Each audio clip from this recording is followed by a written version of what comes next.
I'm not getting enough suffusion on it. Sculptors get better the older they get, so you know quite often you get amazing sculptors in their 70s, 60s or 70s. So I'm quite a young fledgling, luckily.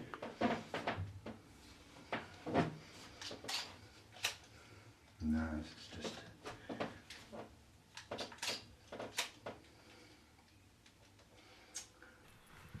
But it's interesting because you see that's the problem with grain of wood, is the fact that one of the reasons why it's the hardest materials to carve is because you're carving and having to change as you go, because the grain goes in different directions, and so it's never a case of just sort of doing exactly what you want.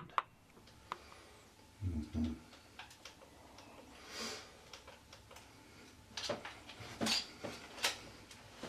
Mm-hmm.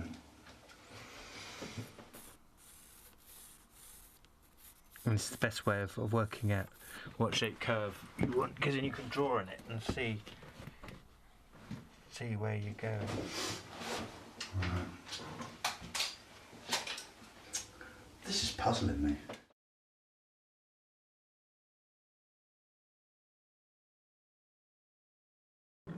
Well, I was an oil painter all my life.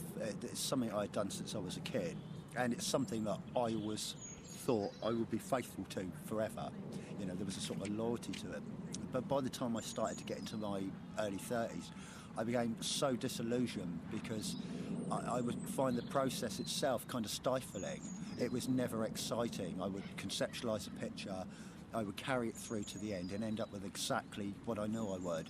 And in the end, it just bored me to tears. Basically, I was always an artist. Art was always my thing. But initially, I was quite disillusioned with the thought of doing that because I wanted to do it as a living. I wanted to do it properly.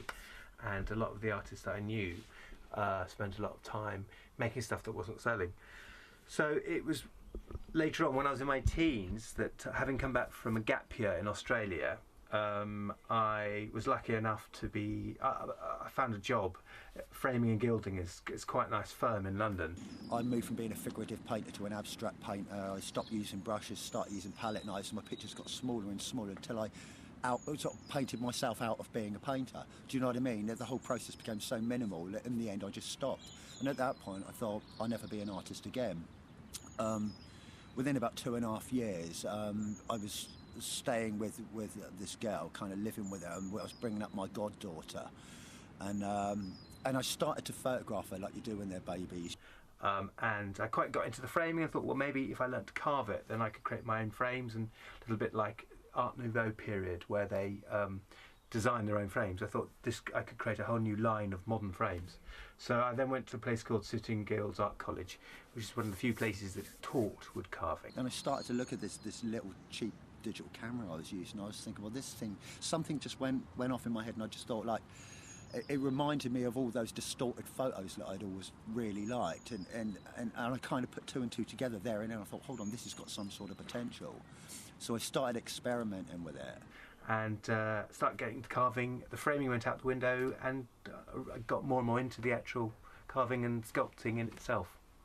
And so I've accidentally fallen into this using of a camera, but at the same time I feel like it's the medium that I could have been using all along.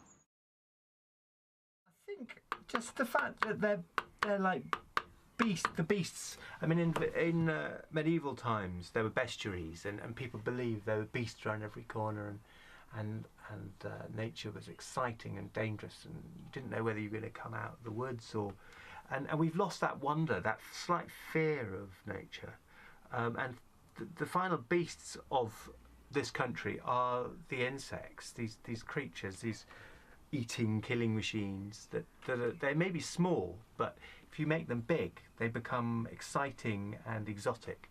So yes, it's I think it's trying to recapture the sort of the thrill of nature that you have as a child. I mean, it's funny because when you say to people, I'm an artist, and they say, well, what do you do? And you say, I use a camera. They say, oh, you're a photographer. And of course, I feel really awkward saying, yes, I am, which is odd because everything is done in lens. It is pure photography. So I am very, very much a photographer. Yet I don't feel like I'm a photographer. It feels almost like a fraudulent thing to say, despite the fact that it is pure photography. But the very physicality of the process kind of defies what people usually do with the camera. They'll place the camera in a specific place and it'll passively take in what it's doing. But by moving the camera around, up and down and around and inwards and outwards, what you're doing is you're forcing the camera to be proactive in making some of the artistic decisions. Pretentious though that sounds, the camera is then forced into doing something rather than being just this cold passive eye that takes in whatever it's pointing at. And so it becomes like a brush. It becomes like a traditional painting tool because it's being physically manipulated. It's always some adventure that I want to go on. Every sculpture's like an adventure, a journey of discovery, because by the time you finish the piece, you've actually learnt so much on the journey that you do it probably all differently again. So it's definitely, I know it's a very hackneyed phrase, but it's definitely a journey of discovery. I mean, I'm not interested in the camera's ability to show me what I can already see. I'm interested in making the camera reveal something else, which is kind of a contradiction of what cameras are traditionally used for.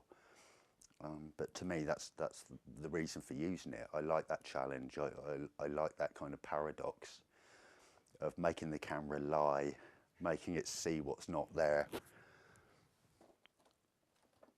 Because as far as I'm concerned, the camera is no different than a paintbrush in so much as they're just alternative ways of making a static two-dimensional image. And I see no reason why the camera shouldn't be used in a sort of an inventive and self-expressive way rather than for its abilities to record and document, you know? Yes, because generally I'm trying to do things I've never done before. I'm using some things I had done before, but generally it's a sort of it's pushing things on to the next stage. It's like at the moment I've sort of, one of the commissions I'm working on is a crane fly with moving wings. So I want to take that realism that I get into the insects onto the next stage and have it actually move, which I think will make it an added level of freakiness. So yeah. I think when you deal with a sort of an instinctual process like mine, then it becomes far more problematic. But having said that, in a way, it then focuses attention on the quality of the work rather than the mere labour that's gone into making it. You know, I've had people say to me, well, you're no longer an artist because you make these things within a millisecond. And I think, well, but it's taken me a lifetime of making pictures for that millisecond to work. Normally, I'm quite pleased because I've sort of gone as far as I can with them. And it's a sort of a release. Because otherwise I find it very hard to live with any of my work because I'd always want to change it or develop it or, you know. So I'd rather sort of finish it, photograph it as I like to think of it, and then have the photos.